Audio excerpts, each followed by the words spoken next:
नमस्कार दर्शकों, मेरा नाम है पवन सिंह और स्वागत है आपका हमारे कार्यक्रम तर्कश में। जैसा कि आप जानते हैं, हम तर्कश में उन मुद्दों पर बात करते हैं जो मुद्दे हमको, आपको, समाज को छूती हैं और हमें लगता है कि हमें इन मुद्दों पर बात करनी चाहिए। तर्कश का एक हमेशा से ही महत्व रहा है। तर्कश उस पात्र को कहते हैं जो कंधे पर लटकाया जाता है, जिसमें धनुष बाण रखे जाते हैं, इसलिए इसका महत्व बहुत ही अधिक होता है। जहाँ तक बाण की बात है, वो बीते समय की बात है। अब मुद्दों पर लड़ाइयाँ नहीं होती, लोकतंत्र है, प्रदर्शन होते हैं, अपनी मांग रखी जाती है, सरकारें होती हैं, वो मानती हैं या नहीं मानती हैं, दोनों पक्ष होते हैं। लेकिन फिर भी इस देश में कानून का राज है और कानून के हिसाब से ही सारी बातें होती हैं। लेकिन फिर भी आज हम इस तर्कश में लेके आए हैं जो आगरा में सबसे अधिक मुद्दा कोरोना के बाद यदि चर्चित है। दोनों पक्ष अपनी अपनी बातों पर अड़ गए हैं। तो आइए शुरू करते हैं तर्कश। गद्दार एक ऐसा शब्द है जो न केवल आपकी शख्सियत बल्कि आपकी विरासत तक को झकझोर देता है। पिछले कुछ दिनों से हमारे देश में गद्दार शब्द की वजह से लगातार हंगामा हो रहा है। पहले महाराष्ट्र में एक स्टैंड अप कॉमेडियन ने गद्दार शब्द का उपयोग महाराष्ट्र के नेता के लिए कर दिया, तो प्रतिक्रिया में उसके फॉलोअर्स ने उसके स्टूडियो तक को तोड़ दिया और उसको महाराष्ट्र छोड़कर दूसरे राज्य में जाना पड़ा। अभी ये मामला चल ही रहा था कि राज्यसभा में समाजवादी पार्टी के सांसद रामजी लाल सुमन अपनी बात रखते रखते अचानक अपनी बात को राणा सांगा पर ले गए और उनको और उनके वंशजों को गद्दार और गद्दार की औलाद कह गए। लेकिन सभापति महोदय, मैं जानना चाहूंगा कि बाबर को लाया कौन? बाबर को इब्राहिम लोदी को हराने के लिए राणा सांगा लाया था। तो मुसलमान तो बाबर की औलाद हैं और तुम गद्दार राणा सांगा की औलाद हो, ये हिंदुस्तान में तय हो जाना चाहिए।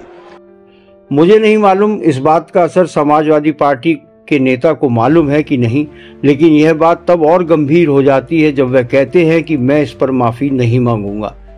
यह भी आश्चर्यजनक है, उनकी इस टिप्पणी को राज्यसभा की कार्यवाही से नहीं निकाला जाता है। इतिहास किसी वैज्ञानिक तरीके से नहीं कहा जाता है, इसे विभिन्न समय पर विभिन्न इतिहासकारों के मत को लेकर सम्मिलित किया जाता है। एक ही घटना को लेकर 5-5, 6-6 वर्जन हो सकते हैं, लेकिन हमें याद रखना चाहिए कि यदि हम इतिहास को खुर्द-बुर्द करने की कोशिश करेंगे तो इससे हमारे देश पर काफी प्रभाव पड़ेगा। हमारे देश में अलग ही चलन है आहत होने और आहत करने का। हमें अतीत से फुर्सत मिले तो हम भविष्य की रूपरेखा बनाएं और उसके लिए वर्तमान में जतन करें। हमारे देश में कोई भी कभी भी इतिहास के पन्नों में दफन एक शख्स को निकाल ले आता है और देता है एक बयान और आहत कर देता है हजारों की भावनाएं, और भावनाएं भी यूं ही छुई मुई सी चोटिल हो जाती हैं। भीड़ सड़कों पर निकल आती है, तोड़फोड़ होती है। एक हफ्ते पहले तक बात औरंगजेब पर हो रही थी और अब हो रही है राणा सांगा पर, और फिर से दो राजनीतिक दल आमने सामने हैं। पहले समाजवादी पार्टी के अबू आजमी एक बयान देते हैं औरंगजेब के बारे में और फिर विरोध में दूसरी विचारधारा के लोग सड़कों पर उतर जाते हैं। और अब संसद में समाजवादी पार्टी के सांसद रामजी लाल सुमन कहते हैं राणा सांगा और उनके वंशज गद्दार और गद्दार की औलाद हैं। क्या इस आरोप में कोई सच्चाई है कि उन्होंने बाबर को हिंदुस्तान आने का न्योता दिया था, या सत्य यह है कि उन्होंने बाबर को धूल चटाने के लिए अपनी पूरी ताकत लगा दी थी? इतिहासकार और किताबें क्या कहते हैं, इन सवालों का जवाब आज ढूंढेंगे। आपको 3 पात्रों को समझना होगा। इनके नाम हैं राणा सांगा, इब्राहिम लोदी और बाबर। मेवाड़ के राजा रायमल और रानी रतन कुंवर को साल 1482 में तीसरा बेटा हुआ। नाम रखा संग्राम सिंह। उनके 2 बड़े भाई थे, पृथ्वीराज और जयमल। आगे चलकर तीनों में गद्दी के लिए संघर्ष हुआ और इस दौरान संग्राम सिंह की एक आंख फूट गई और बाकी दोनों भाई मारे गए। 1508 में राजा रायमल की मौत के बाद संग्राम सिंह को मेवाड़ की गद्दी मिली और उनका नाम पड़ा राणा सांगा। वो 1528 में अपनी मृत्यु तक मेवाड़ के शासक रहे। अब इब्राहिम लोदी को समझते हैं। क्रिश्चियन मेबल डफ की किताब है क्रोनोलॉजी ऑफ इंडिया। इसमें लिखा है साल 1517 का समय था। दिल्ली में लोदी वंश के आखिरी शासक इब्राहिम लोदी का राज था। उसके राज की छोटी छोटी रियासतें थीं, लेकिन इब्राहिम लोदी चाहता था कि उनकी शक्तियां कम हो और वो उसकी छतरी के नीचे आएं। इब्राहिम की यह नीति थी जिसका विरोध हो रहा था। अफगान लड़ाकों समेत कई रजवाड़े उनके विरोध में आ गए, लेकिन इन सब के चलते सत्ता का संतुलन बिगड़ने लगा। इब्राहिम लोदी की मुखालफत करने के लिए सबसे पहले उनके परिवार के लोग ही आगे आए, और जब अफगान मूल के लोगों को हटाकर इब्राहिम लोदी ने अपने विश्वास पात्रों को बिठाया तो एक पूरा गुट असंतोष की आंच से भर गया। और इसके अलावा उसके 2 चाचा थे जिन्होंने विरोध जताया, जौनपुर के राजा आलम खान लोदी और पंजाब के सूबेदार दौलत खान लोदी। जब यह सब हो रहा था तब नक्शे के हिसाब से थोड़ी दूर पर बसे उज्बेकिस्तान और अफगानिस्तान में एक मुगल शासक की कहानियां गूंज रही थीं। इसका नाम था जियाउद्दीन मोहम्मद बाबर। 12 साल की उम्र में उज्बेकिस्तान के फरगना का राजा बना और 1504 में फरगना गंवाकर फिर काबुल पर कब्जा कर पाया। इतिहासकार सतीश चंद्रा अपनी किताब मेडिवल हिस्ट्री ऑफ इंडिया में बताते हैं कि कई हमलावरों की तरह बाबर भी भारत की बेपनाह दौलत के कारण आकर्षित हुआ। काबुल में बैठे बाबर को कई बार लगता था कि उस पर कभी भी पड़ोसी देश उज्बेक के राजा हमला कर सकते हैं। ऐसे में फौज की जरूरतों के लिए पर्याप्त संसाधन होने चाहिए। वो भारत को शरण के लिए सबसे अच्छा स्थान और उज्बेकों के खिलाफ कार्रवाई के लिए उपयुक्त बेस मानता था। बाबर ने 1505, 1507 और 1519 में 3 दफा भारत पर हमला किया, लेकिन वो नाकाम रहा। उसे फिर से एक मौके की तलाश थी। 1519 में राणा सांगा ने मालवा के राजा महमूद खलजी द्वितीय को युद्ध में हराया, बंधक बनाया, राज्य के एक बड़े हिस्से पर अपना आधिपत्य स्थापित किया और इस पर नियंत्रण बनाए रखने के लिए राणा सांगा ने अपने खास मेहतनी राय को मालवा का सूबेदार नियुक्त किया। चंदेरी बना इसकी राजधानी। किताब मेडिवल हिस्ट्री ऑफ इंडिया के मुताबिक सांगा के इस कदम ने दिल्ली में बैठे इब्राहिम लोदी की पेशानी पर बल डाल दिया। वो मालवा पर कंट्रोल चाहता था, लेकिन सांगा मजबूत थे। इसके परिणाम स्वरूप 1519 में राणा सांगा और लोदी में युद्ध हुआ। यह युद्ध राजस्थान के धौलपुर में हुआ, जिसे बैटल ऑफ धौलपुर भी कहा जाता है। इसमें इब्राहिम लोदी की हार हुई और उसकी फौज पीछे हट गई। इस युद्ध में ही राणा सांगा को अपना एक हाथ गंवाना पड़ा और पैर में भी तीर की वजह से जख्म हो गया। अब यहाँ पर एंट्री होती है बाबर की। वो भारत कैसे आया, इसको लेकर 2 तरह के तर्क दिए जाते हैं, कुछ मत अलग और कुछ अलग। एक मत ये कहता है कि राणा सांगा ने एक रणनीतिक चाल के तहत बाबर को दिल्ली पर हमले के लिए उकसाया, पर दूसरा मत ये कहता है कि बाबर को ये न्योता पंजाब के सूबेदार दौलत खान लोदी ने दिया था। अब जरा साक्ष्य को खंगालते हैं कि क्या सबका मकसद एक था कि इब्राहिम लोदी को हराया जा सके। अब राणा सांगा और बाबर का जो जिक्र है वो सिर्फ एक किताब में मिलता है, और वो है बाबर की आत्मकथा बाबरनामा। बाबरनामा के मुताबिक राणा ने इस योजना के बारे में बात करने और अपनी शुभकामनाओं का यकीन दिलाने के लिए एक दूत भेजा था। उस दूत ने कहा था कि एक तरफ से बाबर दिल्ली के करीब आए, दूसरी तरफ से राणा सांगा की सेना आगरा की ओर से बढ़े। बाबरनामा में बाबर ने राणा सांगा के बारे में लिखा भी है। क्या लिखते हैं बाबर? हिंदुस्तान में राणा सांगा और दक्षिण में कृष्णदेव राय से महान शासक कोई नहीं है। वहीं सतीश चंद्रा अपनी किताब मेडिवल हिस्ट्री ऑफ इंडिया में एक और व्यापक घटनाक्रम सामने रखते हैं। 1520-21 में पंजाब के सूबेदार दौलत खान लोदी ने एक प्रतिनिधि मंडल बाबर से मिलने भेजा। वो अपने भतीजे इब्राहिम लोदी की सत्ता से खुद को स्वतंत्र करना चाहता था। इस प्रतिनिधि मंडल ने बाबर को भारत आने का न्योता दिया कि वह निरंकुश इब्राहिम लोदी को सत्ता से हटाए। इतिहासकार सतीश चंद्र आगे कहते हैं, लगता है कि इसी समय राणा सांगा का एक संदेशवाहक भी बाबर को भारत पर आक्रमण का निमंत्रण देने पहुंचा।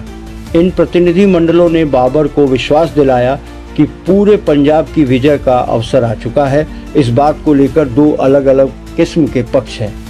इतिहासकार यदुनाथ सरकार किताब मिलिट्री हिस्ट्री ऑफ इंडिया में लिखते हैं कि बाबर को राणा सांगा से कोई आमंत्रण नहीं मिला था, वो सिर्फ अपनी आकांक्षाओं की वजह से आया था। वहीं इतिहासकार गौरी शंकर हीराचंद ओझा लिखते हैं, असल में बाबर ने राणा सांगा की मदद मांगी थी ताकि लोदी को हराया जा सके। राणा सांगा इसके लिए शुरू में तैयार हुआ, लेकिन बाद में शायद मेवाड़ दरबार में सलाहकारों की तरफ से इसका विरोध होने पर राणा सांगा ने अपने कदम पीछे खींच लिए। यदि कोई दूत गया होता तो कहीं ना कहीं रिकॉर्ड होना चाहिए बाबरनामा के अलावा। यह बाबर की आत्मकथा है और अक्सर लोग अपनी वाहवाही के लिए कुछ भी लिखते हैं। यहाँ पर यह भी सोचना चाहिए कि अगर राणा सांगा ने बुलाया होता तो वह अपने शत्रु इब्राहिम लोदी से बाबर के साथ युद्ध जरूर करता। यदि राणा सांगा ने उसे बुलाया होता तो उसके पहले के आक्रमण किस उद्देश्य से हैं और 1505 में भी तो वो बाबरनामा में ये बातें क्यों लिख रहा है। 1505 के उल्लेख करते हुए वह तैमूर का इलाका इसलिए उसको प्राप्त करना चाहता है। तीसरी बात, इब्राहिम लोदी के जो दो रिश्तेदार थे, दौलत खान लोदी और अलम खान लोदी, जो एक उनका चाचा था और एक जो पंजाब का गवर्नर था, वो दोनों इब्राहिम लोदी से परेशान थे। वो बाबर को बुलाने के लिए जाते हैं। यह जो कहानी है पूरी की पूरी तारीख शाही के अंदर अहमद यादगार ढंग से लिखता है, जो बाबर के ठीक बाद का एक इतिहासकार है। तीसरा ये कि सांगा ने उसको बुलाया था, इसका उल्लेख केवल बाबर करता है और बाबर भी केवल ये कहता है कि इन्होंने मुझे बुलाया था, लेकिन इन्होंने जब मैं पानीपत के युद्ध में लड़ने के लिए आया तो इन लोगों ने मेरी सहायता नहीं की। इसके अलावा और किसी इतिहासकार ने उल्लेख नहीं किया है। बाबर भी ऐसी किसी चिट्ठी का उल्लेख नहीं करता है कि ऐसी कोई चिट्ठी सांगा के द्वारा भेजी गई। चौथा ये कि सांगा द्वारा यदि बाबर को बुलाया जाता, वो भी इब्राहिम लोदी के खिलाफ बुलाया जाता है, तो इब्राहिम लोदी उस समय इतना बड़ा कोई शक्तिशाली शासक नहीं था जिसके लिए वह बाबर को बुलाना पड़ता, क्योंकि इब्राहिम लोदी को सांगा खुद इससे पहले 1517 और 1518 में खातौली और बाड़ी के युद्धों में हरा चुका था। आगरा इब्राहिम लोदी की राजधानी है, उसके ठीक पास एक नदी निकलती है, पीलिया खार। उस नदी तक तो सांगा की बाउंड्री हुआ करती थी, वहां तक तो सांगा की सीमा पहुंची हुई थी, इसलिए इब्राहिम लोदी के खिलाफ सांगा को कुछ भी बुलाने की आवश्यकता नहीं थी। खातौली और बाड़ी के युद्धों में हराने के बाद उसने इब्राहिम लोदी के बेटे को अपने पास बंदी बना लिया था कि जब तक आप रुपए नहीं भेजोगे तब तक मैं बेटे को नहीं सौंपूंगा। उस इब्राहिम लोदी की हालत उस समय ऐसी थी। फिर आया साल 1524, बाबर लाहौर आया। उसने देखा कि इब्राहिम ने अपने चाचा दौलत खान लोदी को पहले ही निकाल दिया है। फिर 1526 में बाबर पानीपत पहुंचा। यहाँ इब्राहिम लोदी और बाबर की सेनाओं का आमना सामना हुआ। इसे ही पानीपत की पहली लड़ाई कहा जाता है।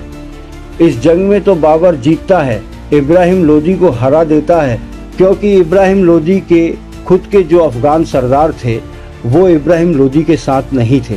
ये उन दिनों अफगानों के अंदर आपस में डिस्प्यूट चल रहे थे और इब्राहिम लोदी इस युद्ध में लड़ता हुआ मारा जाता है और बाबर इस युद्ध को जीत जाता है। जीतने के बाद दिल्ली और आगरा पर उसका कब्जा हुआ।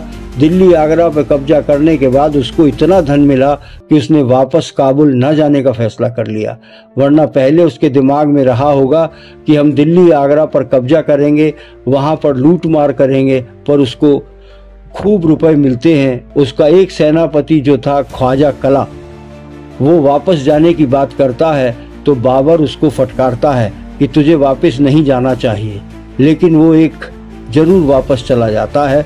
बाकी बाबर यहीं रहता है और बाबर को इतने रुपए मिलते हैं कि बाबर काबुल में प्रत्येक व्यक्ति को एक एक चांदी का सिक्का देता है। इसके बाद बारी थी बाबर और राणा सांगा में लड़ाई की। दरअसल पानीपत का यह युद्ध जीतने के बाद बाबर ने ऐलान कर दिया कि वो हिंदुस्तान में ही रहेगा और साम्राज्य स्थापित करेगा। बाबर ने हिसाब किताब जमाया तो उसे समझ में आया कि चित्तौड़ में मौजूद राणा सांगा से उसे खतरा है। पूर्व की दिशा में मौजूद अफगानों को तो उसने पहले ही हरा दिया था। राणा सांगा बाबर का आधिपत्य स्वीकारने को तैयार नहीं थे। जिस समय बाबर लोदी की लड़ाई हो रही थी उस समय राणा सांगा अपनी फौज को मजबूत करने में व्यस्त थे। राजपूतों को इकट्ठा कर चुके थे, आगरे पर चढ़ाई की पूरी तैयारी कर ली थी। बाबर को इसकी खबर लगी। उसने अपने शहजादे हुमायूं को बुलावा भेजा और कहा, आगरा के पास ही मेवाड़ रियासत के दोस्तों के इलाके लगते हैं, धौलपुर, ग्वालियर और बयाना के किले चढ़ाई करके कब्जा करो। 21 फरवरी 1527 को बयाना में बाबर और राणा सांगा की सेनाएं आपस में टकराईं। इस जंग में बाबर की सेना हारी और उसे वापस आगरा लौटना पड़ा। स्कॉटिश इतिहासकार विलियम एस्करन के मुताबिक बयाना में मुगलों को एहसास हुआ कि उनका सामना अफगानों से कहीं भयंकर सेना के साथ हुआ है। राजपूत किसी भी वक्त जंग के मैदान में दो दो हाथ करने के लिए तैयार रहते थे और अपने सम्मान के लिए जान देने से भी उन्हें रत्ती भर गुरेज नहीं था। बाबरनामा में खुद बाबर ने लिखा, काफिरों ने वो भयंकर युद्ध किया कि मुगल सेना का मनोबल टूट गया, वो घबरा गए। इसके बाद 16 मार्च 1527 के रोज दोनों सेनाओं का फिर से आमना सामना हुआ, आगरा से 60 किलोमीटर पश्चिम में स्थित खानवा में। और इसी युद्ध में राणा सांगा की हार हुई, वह जख्मी हुए और जंगलों में पनाह ली। बाबर की सेना द्वारा बारूद का प्रयोग इस हार का प्रमुख कारण माना जाता है।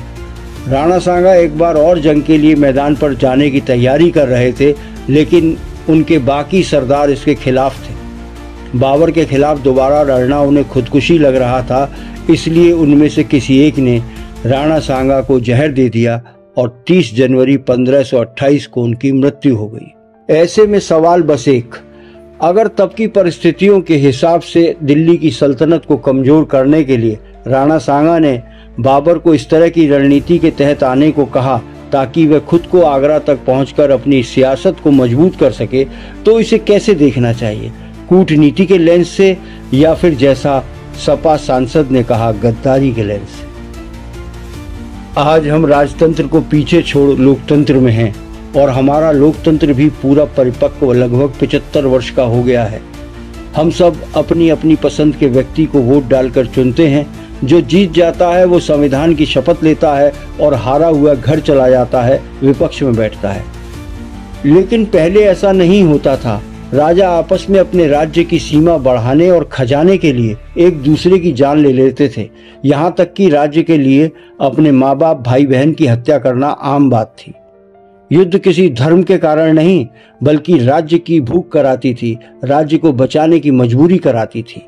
इन राजाओं की लड़ाई में जो भी खून बहा, उसके पीछे सिर्फ और सिर्फ राज्य हथियाना या बचाना होता था, धर्म और जाति नहीं। हम ऐसे युग में रह रहे हैं जहां अंतरिक्ष में सुनीता विलियम्स काफी दिन बिताकर सुरक्षित आती हैं, और दूसरी तरफ हम 600 वर्ष पुराने काल में डुबकी लगाकर राजनीति के लिए मोती ढूंढने की कोशिश कर रहे हैं। ऐसा नहीं है कि इन पक्ष और विपक्ष के नेताओं को गलत और सही का अंदाजा नहीं है, लेकिन इन्हें धर्म और जाति की राजनीति से ज्यादा वोट निकलते ही नजर आते हैं। और यह रास्ता इन नेताओं के लिए आसान और सहज भी है, क्योंकि इसमें बहुत सारे कुपढ़ लोग भी खप जाते हैं। जो देश, समाज और अपने महापुरुषों की आलोचना करते हैं, उनको गर्त में जाना ही होता है। आज 21वीं शताब्दी में भारत का गरीब मजदूर, महिला और किसान संसद में गद्दारी का सर्टिफिकेट बांटने की जगह कुछ और चाहते हैं। ये चाहते हैं कि संसद में इनकी गरीबी, गुर्बत, मजबूरी और महंगाई से कैसे छुटकारा मिले, इस पर, और आग पकड़ती महिलाएं, इस पर, और छोटी बड़ी बच्चियों को दुराचार से कैसे छुटकारा मिले, इस पर चर्चा हो। बेरोजगारों के खाली हाथ में कैसे रोजगार आए, इस पर चर्चा हो। आज भी दलित बुरी तरह से पीड़ित है, इस पर चर्चा हो। कहीं कहीं पर तो हालात इतने खराब हैं कि पुलिस की सुरक्षा में घोड़े पर चढ़कर शादी के लिए बारात निकल पाती है, और ये लोग इतिहास के पन्नों के पीछे छुप जाते हैं। हकीकत में तो ये सब अपने काम से गद्दारी कर रहे हैं, जिन काम के लिए आम गरीब जनता ने अपने वोटों से इन पर विश्वास कर संसद और विधानसभा इनको भेजा, पर ये लोग तुले हैं हमें जाति और धर्म में बांटने पे। याद रखिए, संविधान की किताब हवा में लहराने और धर्म के नाम पर नफरत करने से देश नहीं बनेगा। याद रखिए, यदि आप लोग नहीं सुधरे तो वो दिन दूर नहीं जब देश की जनता आपको नकार देगी। आज के तरकश में इतना ही। कल फिर किसी मुद्दे पर और हम आगे बात करेंगे। नमस्कार।